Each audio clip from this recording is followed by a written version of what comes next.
अगर मैं कहूँ कि महिला आरक्षण बिल का मतलब महिलाओं से कोई लेना देना ही नहीं है। अरे बाप रे, ये तो बहुत ही। हाँ, अगर ये कहा जाए कि संसद का जो विशेष सत्र था, वो असल में 2029 के लिए रची गई एक एक ऐसी बिसात है, जिसके बाद देश में शायद कभी कोई दूसरी सरकारी ना आ पाए। सुनने में तो ये बिल्कुल किसी हॉलीवुड की पॉलिटिकल थ्रिलर फिल्म की स्क्रिप्ट लग रही है। हाँ, मतलब बिल्कुल। लेकिन आज हमारे पास विश्लेषण के लिए जो स्रोत हैं, जो टेक्स्ट हैं, वो ठीक यही दावा कर रहा है। वो इस पूरे घटनाक्रम को एक बहुत ही डार्क और कह सकते हैं कैलकुलेटेड मास्टर प्लान के रूप में देखता है। और इसीलिए आज के इस डीप डाइव का उद्देश्य इसी गहराई को मापना है। श्रोताओं के लिए ये समझना दिलचस्प होगा कि अक्सर राजनीति में जो कदम सतह पर बेहद साफ दिखते हैं, कुछ विश्लेषकों के अनुसार मतलब उनके पीछे की कहानी बिल्कुल अलग होती है। पर हाँ, आगे बढ़ने से पहले एक बहुत ही स्पष्ट और अनिवार्य डिस्क्लेमर देना बहुत जरूरी है। जी, ये बेहद जरूरी है। आज की इस चर्चा में हम स्रोत सामग्री के आधार पर कुछ कुछ बेहद संवेदनशील और राजनीतिक रूप से प्रेरित दावों का विश्लेषण करेंगे। ये दावे सरकार की कार्यप्रणाली, चुनाव आयोग और विपक्ष की भूमिका से जुड़े हैं। तो यह स्पष्ट करना आवश्यक है कि हमारा ये विश्लेषण किसी भी पक्ष का समर्थन या खंडन बिल्कुल नहीं करता है। बिल्कुल। हमारा लक्ष्य सिर्फ ये देखना है कि इस विशिष्ट स्रोत में क्या तर्क दिए गए हैं और उन तर्कों के पीछे लेखक की सोच क्या है। तो चलिए सीधे टेक्स्ट के दावों पर आते हैं। स्रोत ने अपनी इस पूरी थ्योरी को दो अलग अलग टाइमलाइन में बांटा है। पहला है शॉर्ट टर्म, यानी जो तात्कालिक ध्यान भटकाने की रणनीतियां हैं, और दूसरा है लॉन्ग टर्म मास्टर प्लान। तो अगर हम पहले शॉर्ट टर्म वाले दावों को देखें, तो लेखक का ये दावा काफी चौंकाने वाला है कि ये विशेष सत्र केवल कई विवादों से ध्यान हटाने के लिए लाया गया था।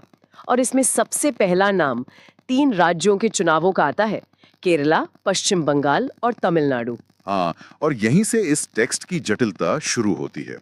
अगर हम भारत के राजनीतिक नक्शे को देखें, तो ये 3 राज्य ऐसे क्षेत्र हैं जहां राष्ट्रीय स्तर की लहरें मतलब वो अक्सर काम नहीं आती। हाँ, वहाँ के क्षेत्रीय मुद्दे हावी रहते हैं ना। बिल्कुल, भाषाई पहचान और स्थानीय राजनीति। तो स्रोत का तर्क ये है कि सत्ता पक्ष इन अभेद्य किलों को भेदने के लिए एक ऐसे सुपर नैरेटिव की तलाश में था जो इन स्थानीय मुद्दों से बहुत बड़ा हो। यानी लेखक का मानना है कि महिला आरक्षण एक ऐसा सुपर नैरेटिव है जो जाति या भाषा की इन दीवारों को मतलब सीमाओं को पार कर सकता है। जी, लेकिन एक बात बताइए, क्या सिर्फ एक बिल पास कर देने से इन राज्यों के वोटर अपना बरसों पुराना जो वोटिंग पैटर्न है वो बदल देंगे? मुझे तो ये तर्क थोड़ा कमजोर लग रहा है। नहीं, देखिए, स्रोत इसे सीधे तौर पर वोट बदलने की कोई गारंटी नहीं मान रहा है। वो इसे नैरेटिव सेट करने के टूल की तरह देख रहा है।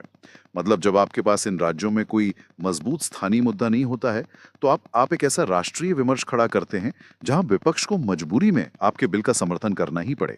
अच्छा, तो इससे सत्ता पक्ष खुद को महिलाओं के सबसे बड़े हितैषी के रूप में प्रोजेक्ट कर सकता है। मतलब आधी आबादी को सीधे प्रभावित करने का प्रयास। बिल्कुल सही। ठीक है, ये तो चुनावी रणनीति की बात हो गई। लेकिन टेक्स्ट में एक और बहुत ही रहस्यमयी शब्द का इस्तेमाल किया गया है, जिसने मेरा ध्यान सबसे ज्यादा खींचा। वो शब्द है अपस्ट्रीम फाइल। लेखक दावा कर रहा है कि इस अपस्ट्रीम फाइल में किसी का नाम आ गया है और ये विशेष सत्र असल में उस नाम को मीडिया से छिपाने की एक कवायद है। ये अपस्ट्रीम का क्या कॉन्सेप्ट है? हाँ, ये बड़ा दिलचस्प है। ब्यूरोक्रेसी की भाषा में इस अपस्ट्रीम शब्द का एक बहुत ही विशिष्ट अर्थ होता है। देखिए, एक होता है डाउनस्ट्रीम, मतलब जो फैसले ऊपर से नीचे की तरफ जाते हैं। कोई नीति बनी और उसे जमीनी स्तर पर लागू किया गया। हाँ, वो तो सामान्य प्रक्रिया है। लेकिन इसके विपरीत अपस्ट्रीम उन मामलों या फाइलों को कहते हैं जो निचले स्तर के अधिकारियों से होते हुए सत्ता के शीर्ष तक पहुंचती हैं, टॉप लीडरशिप तक। एक सेकंड, तो क्या इसका मतलब ये है कि स्रोत के अनुसार कोई ऐसा विवाद या घोटाला है जिसकी आंच सीधे सत्ता के शीर्ष पर बैठे लोगों तक पहुंच रही थी? टेक्स्ट ठीक यही इशारा कर रहा है। स्रोत का दावा है कि इस अपस्ट्रीम फाइल में किसी ऐसे व्यक्ति या संस्था का नाम है जिसका सार्वजनिक होना सत्ता पक्ष के लिए एक बहुत बड़ा संकट खड़ा कर सकता था। बाप रे। अब सोचिए, चूंकि वो फाइल टॉप लीडरशिप से जुड़ी है, इसलिए उसे दबाने के लिए कोई छोटा मोटा विवाद काम नहीं आता। न्यूज साइकिल को पूरी तरह से हाईजैक करने के लिए एक ऐतिहासिक घटना की जरूरत थी। और वो ऐतिहासिक घटना था संसद का विशेष सत्र और महिला आरक्षण बिल। जी, स्रोत के अनुसार बिल्कुल यही बात है। ओहो, ये तो एक तरह से मतलब मीडिया और जनता के अटेंशन स्पैन के साथ खेलने वाली बात हो गई। जैसे जादूगर एक हाथ से कुछ दिखाता है ताकि दूसरे हाथ की सफाई किसी को ना दिखे। बहुत ही सटीक एनालॉजी है ये। लेकिन यहाँ से ये टेक्स्ट एक ऐसी छलांग लगाता है जिसे हजम करना मेरे लिए थोड़ा मुश्किल है। मतलब लेखक घरेलू राजनीति से अचानक अंतर्राष्ट्रीय राजनीति पर पहुंच जाता है। टेक्स्ट का दावा है कि ईरान, इजराइल और अमेरिका के बीच चल रहे तनाव के संदर्भ में भारत की जो कथित फजीहत हुई है उससे ध्यान हटाने के लिए भी इस बिल का इस्तेमाल किया गया है। ईमानदारी से कहूं तो ये कनेक्शन बहुत ही बेतुका लगता है। कोई घरेलू नीति से मिडिल ईस्ट की जियोपॉलिटिक्स को कैसे ढक सकता है? मैं समझ सकता हूँ। सतह पर देखने में ये सचमुच एक बहुत ही दूर की कौड़ी लगता है। कोई भी सामान्य व्यक्ति यही सोचेगा कि दिल्ली में पास हो रहे एक बिल का तेहरान या यरूशलेम से क्या लेना देना है। वही तो। लेकिन अगर हम इस टेक्स्ट के तर्क की गहराई में जाएं, तो ये डैमेज कंट्रोल की एक बहुत ही आक्रामक थ्योरी पर आधारित है। लेखक का मानना है कि आधुनिक राजनीति में जनता की जो धारणा है, जो परसेप्शन है, वही सब कुछ है। यानी अगर अंतरराष्ट्रीय स्तर पर छवि कमजोर हो रही है तो घरेलू स्तर पर एक बहुत बड़ी जीत दिखा दो। बिल्कुल। श्रोत के अनुसार जब अंतर्राष्ट्रीय मंच पर कूटनीतिक विफलताएं होती हैं, जैसे कोई स्टैंड न ले पाना, तो घरेलू मीडिया में उसकी आलोचना शुरू होने का खतरा रहता है। ऐसे में सरकार न्यूज चैनलों और अखबारों के पहले पन्ने को एक ऐसी खबर से भर देना चाहती है जिस पर हर कोई बात करे। मतलब ईरान इजराइल युद्ध में भारत की स्थिति को हेडलाइन से बाहर करने के लिए ये महिला आरक्षण लाया गया। लेखक इसे एक जीरो सम गेम की तरह देखता है। अगर मीडिया महिला बिल पर बात कर रहा है तो वो विदेश नीति पर बात नहीं करेगा। अच्छा, जादूगर वाले इस खेल में एक बात बहुत खटकती है। मान लेते हैं कि टेक्स्ट का ये दावा सही है कि यह सब ध्यान भटकाने के लिए किया गया, लेकिन अगर ये सिर्फ आज के चुनावों, आज की अपस्ट्रीम फाइल या आज के अंतर्राष्ट्रीय विवादों से ध्यान हटाने के लिए है, तो इस महिला आरक्षण बिल को 2029 तक के लिए क्यों टाला जा रहा है? ये एक बहुत ही तार्किक सवाल है। मतलब कोई आज की आग बुझाने के लिए 5 साल बाद का पानी क्यों इस्तेमाल करेगा? और यहीं पर ये टेक्स्ट अपनी सबसे बड़ी और कह सकते हैं सबसे डरावनी थ्योरी सामने रखता है। तात्कालिक ध्यान भटकाना तो केवल एक साइड इफेक्ट था। लेखक का असली दावा यह है कि 2029 तक इस बिल को टालने के पीछे एक पूरा डेमोग्राफिक जनसांख्यिकीय ब्लूप्रिंट तैयार किया जा रहा है। जनसांख्यिकीय ब्लूप्रिंट मतलब ये तो अब सिर्फ आलोचना नहीं रही। बिल्कुल नहीं। ये टेक्स्ट अब सत्ता के स्थायीकरण के एक मास्टर प्लान को डिकोड करने का प्रयास कर रहा है। तो चलिए इस मास्टर प्लान के उस हिस्से पर आते हैं जो सबसे ज्यादा तकनीकी है और काफी उलझा हुआ भी है। टेक्स्ट दावा करता है कि 2029 के लोकसभा चुनावों से पहले 300 नई सीटें बढ़ाई जाएंगी। लेकिन कहानी सिर्फ सीटें बढ़ाने की नहीं है ना? जी नहीं। सबसे बड़ा आरोप ये है कि ये 300 से 400 सीटें ऐसी बनाई जाएंगी जिनमें केवल एक विशेष वर्ग के ही वोटर होंगे। यहाँ मुझे एक बात समझ नहीं आ रही है, क्या इस टेक्स्ट के अनुसार इसे हम दुनिया के अन्य देशों में होने वाली गैरीमैंडरिंग का एक विशाल भारतीय संस्करण मान सकते हैं? ये तुलना बहुत ही सटीक है। गैरीमैंडरिंग राजनीति विज्ञान का वह शब्द है जहां चुनाव क्षेत्रों की सीमाओं को इस तरह से काटा छांटा जाता है कि किसी एक विशेष पार्टी को अनुचित लाभ मिल सके। भारत में इसे हम परिसीमन या डिलिमिटेशन कहते हैं ना? हाँ, सामान्यतः परिसीमन का उद्देश्य बढ़ती जनसंख्या के अनुपात में सीटों को व्यवस्थित करना होता है। लेकिन स्रोत दावा कर रहा है कि इस प्रक्रिया को पूरी तरह से एक हथियार में बदला जा रहा है। इसे थोड़ा आसान भाषा में समझने की कोशिश करते हैं। जैसे मान लीजिए कोई पिज्जा काट रहा है। अगर आप स्लाइस ऐसे काटें कि सारी अच्छी टॉपिंग सिर्फ आपके दोस्तों के हिस्से में आए और बाकी लोगों को सिर्फ सूखा किनारा मिले, तो पिज्जा तो सबको मिला, लेकिन असली फायदा किसने उठाया? क्या टेक्स्ट के अनुसार परिसीमन के जरिए ठीक यही किया जाने वाला है? पिज्जा का ये उदाहरण इस जटिल प्रक्रिया को समझने के लिए एकदम सही है। लेखक का तर्क ये है कि परिसीमन सिर्फ एक भौगोलिक प्रक्रिया नहीं रह गई है। अगर आप चुनाव क्षेत्रों की सीमाएं ऐसे खींचते हैं कि किसी एक विशेष वर्ग का, जो संभवतः सत्ता पक्ष का कोर वोटर बेस है, उसका बहुमत 300 से 400 सीटों पर सुनिश्चित हो जाए, तो आप चुनाव होने से पहले ही चुनाव का परिणाम तय कर रहे हैं। लेकिन एक सेकंड, यहाँ एक बहुत बड़ा गणितीय विरोधाभास है जिस पर बात करनी जरूरी है। टेक्स्ट में एक जगह कहा गया है कि ये 300 सीट बनेंगी तो इन्हीं 543 में से। अब एक तरफ आप कह रहे हैं कि 300 नई सीटें बढ़ाई जाएंगी और दूसरी तरफ कह रहे हैं कि ये इन्हीं 543 के अंदर से बनेंगी। हाँ, ये कंफ्यूजिंग लग सकता है। क्या लेखक खुद अपने दावों में उलझ गया है? इसका क्या मतलब निकाला जाए? सतह पर यह एक विरोधाभास लगता है, लेकिन अगर हम इसके राजनीतिक निहितार्थ को डिकोड करें तो ये और भी गंभीर बात कह रहा है। इन्हीं 543 में से का अर्थ यह नहीं है कि कुल सीटें 543 ही रहेंगी। अच्छा, इसका अर्थ यह है कि जो मौजूदा 543 सीटों का राजनीतिक और भौगोलिक नक्शा है, उसे इस तरह से तोड़ा मरोड़ा जाएगा कि उसका पूरा जनसांख्यिकी स्वरूप ही बदल जाए। ओहो, यानी अगर किसी क्षेत्र में विपक्ष के वोटर फैले हुए हैं, तो उनकी सीमाओं को ऐसे काट दिया जाएगा कि उनका प्रभाव एकदम खत्म हो जाए। बिल्कुल। मान लीजिए है विलाज्य में 40 सीटें हैं। परिसीमन के बाद उन 40 सीटों के सीमाएं ऐसे फिर से खींची जाएंगी कि विपक्षी वोटर कुछ गिनी चुनी सीटों तक सीमित रह जाएं और बाकी जो 35 सीटें हैं उन पर उस विशेष वर्ग का बहुमत हो जाए। बाप रे, तो सीटें भले ही नहीं जुड़े, लेकिन वो जो 300 सुरक्षित सीटों का ब्लॉक तैयार होगा, वो इसी मौजूदा जमीन और जनसंख्या को री इंजीनियर करके बनाया जाएगा। जी, ये सिर्फ संख्या का खेल नहीं है, ये भूगोल की पूरी तरह से नई इंजीनियरिंग है। और इस पूरी थ्योरी को मुमकिन बनाने के लिए मतलब एक ऐसे रेफरी की जरूरत होगी जो इस सारे खेल को अपनी आंखें बंद करके होने दे। सही कहा।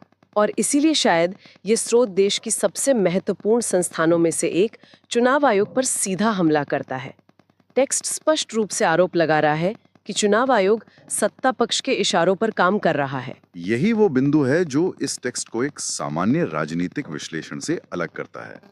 लेखक ये मानकर चल रहा है कि परिसीमन जैसी जटिल प्रक्रिया, जिसमें निष्पक्षता की सबसे ज्यादा उम्मीद की जाती है, वो पहले से ही सत्ता पक्ष के पक्ष में फिक्स है। स्रोत के अनुसार जब चुनाव आयोग जैसी संस्थाएं आपके नियंत्रण में हो, तो इस तरह का डेमोग्राफिक बदलाव करना कोई मुश्किल काम नहीं रह जाता। ये सब सुनकर मेरे दिमाग में एक स्वाभाविक सी शंका पैदा हो रही है। अगर ये इतना ही बड़ा मास्टर प्लान है जो बिल्कुल दिन के उजाले में हो रहा है, अगर 2029 के लिए अभी से जमीन इस तरह खोदी जा रही है कि कोई दूसरा टिक ही न सके, तो विपक्ष क्या कर रहा है? यही तो सबसे बड़ा सवाल है। क्या वे सच में इतने अंधे हैं कि उन्हें ये सब दिखाई ही नहीं दे रहा? और यहीं पर ये टेक्स्ट अपने तीसरे और सबसे दिलचस्प हिस्से में प्रवेश करता है। इसे लेखक ने अंदर का खेल या इनसाइड गेम कहा है। स्रोत का ये दावा है कि विपक्ष पूरी तरह से एक ब्लाइंड स्पॉट में है। ब्लाइंड स्पॉट बेकार है? क्या लेखक ये कहने की कोशिश कर रहा है कि विपक्ष गलत खेल खेल रहा है, या फिर वे ये समझ ही नहीं पा रहे हैं कि वे किस मैदान पर खड़े हैं? स्रोत की माने तो विपक्ष बहुत ही पुरानी तरीके से राजनीति कर रहा है। वे आज भी रोजमर्रा के मुद्दों, जातिगत समीकरणों या छोटे मोटे भ्रष्टाचार के आरोपों पर लड़ रहे हैं। मतलब वो पुरानी स्क्रिप्ट पढ़ रहे हैं, है ना? बिल्कुल। लेखक के अनुसार विपक्ष ये सोच रहा है कि वे अगले चुनाव की तैयारी कर रहे हैं, जबकि सत्ता पक्ष चुनाव के नियम और मैदान दोनों को ही बदल रहा है। इसे इस तरह से देखें कि विपक्ष एक बिसात पर मोहरे चल रहा है और सत्ता पक्ष उस पूरे बिसात को ही पलटकर एक नया गेम बोर्ड बिछा रहा है। एकदम सही। और जब तक विपक्ष को यह समझ आएगा कि असली खेल क्या है, तब तक परिणाम पहले से ही तय हो चुके होंगे। इसी अंदर के खेल का अंतिम परिणाम क्या होगा, ये टेक्स्ट बहुत साफ शब्दों में बताता है। निष्कर्ष ये निकाला गया है कि इस योजना के सफल होने के बाद कई सालों तक केंद्र और देश के कुछ बड़े राज्यों में किसी अन्य पार्टी की सरकार आ ही नहीं पाएगी। जी, और ये एक ऐसा दावा है जो लोकतंत्र के उस मूल विचार को ही चुनौती देता है, जिसमें बदलाव की गुंजाइश हमेशा बनी रहती है। बिल्कुल। और यही इस पूरे स्रोत का क्लाइमैक्स है। ये दावा कि इस एक कदम, जिसे सतह पर एक प्रगतिशील और ऐतिहासिक महिला आरक्षण बिल के रूप में पेश किया गया, उसके जरिए एक ऐसी व्यवस्था स्थापित कर दी जाएगी जहां चुनावी अनिश्चितता एकदम खत्म हो जाएगी। मतलब स्रोत ये तर्क दे रहा है कि ये बिल महिलाओं को सत्ता देने के लिए नहीं है, बल्कि सत्ता को हमेशा के लिए एक ही जगह केंद्रित करने का उपकरण है। बिल्कुल, टेक्स्ट का लबोलुआब यही है। वो अगर हम आज के इस पूरे विश्लेषण को एक धागे में पिरोएं, तो श्रोताओं ने देखा कि कैसे ये टेक्स्ट एक बहुत ही अलग और डार्क नैरेटिव बुनता है। इसने महिला आरक्षण के लिए बुलाए गए विशेष सत्र को महिलाओं के सशक्तिकरण के नजरिए से बिल्कुल नहीं देखा। नहीं, बिल्कुल नहीं देखा। इसके बजाय इसने शुरुआत की इसे एक ध्यान भटकाने वाले उपकरण के रूप में प्रस्तुत करने से। जी हाँ, चाहे वो केरल और बंगाल जैसे राज्यों के चुनाव हो, कोई रहस्यमयी अपस्ट्रीम फाइल हो, या फिर ईरान और इजराइल के बीच चल रहे तनाव में भारत की कूटनीतिक स्थिति हो, लेखक ने इन सब से ध्यान हटाने के लिए इस सत्र को महज एक ढाल माना। और उससे भी आगे बढ़कर हमने उस 2029 के मास्टर प्लान पर चर्चा की। पिज्जा वाले उस उदाहरण से हमने समझा कि कैसे ये टेक्स्ट दावा करता है कि परिसीमन के जरिए 300 नई सुरक्षित सीटें बनाई जाएंगी। हाँ, और चुनाव आयोग की कथित मिलीभगत से एक विशेष वर्ग का स्थायी बहुमत तैयार किया जाएगा। और अंत में हमने इस स्रोत के उस नजरिए को भी समझा जिसमें वह विपक्ष को इस पूरे अंदर के खेल से बेखबर मानता है।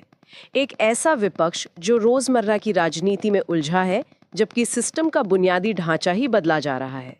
सच कहूं तो ये पूरी चर्चा वाकई में किसी को भी गहराई से सोचने पर मजबूर कर सकती है। जब हम अपने आसपास किसी भी बड़े राजनीतिक या संवैधानिक बदलाव को होते हुए देखते हैं, तो ऐसे लेख या स्रोत हमारे सोचने के तरीके को चुनौती देते हैं। बिल्कुल, और वे हमें ये सोचने पर मजबूर करते हैं कि क्या राजनीति में कभी भी कोई कदम सिर्फ वैसा ही होता है जैसा वो सतह पर दिखता है? बहुत ही कम ऐसा होता है। इसी से जुड़ा एक अंतिम विचार है जो शायद इस डीप डाइव के खत्म होने के बाद भी श्रोताओं के जहन में गूंजता रहेगा। क्या हर बड़े फैसले के पीछे हमेशा एक अंदर का खेल चलता रहता है जो शायद सालों बाद जाकर समझ में आता है?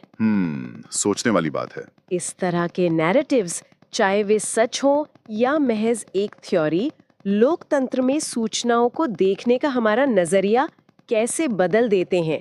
क्या वे हमें ज्यादा जागरूक बनाते हैं या फिर हमें हर संस्था और हर फैसले के प्रति शंकालु बना देते हैं?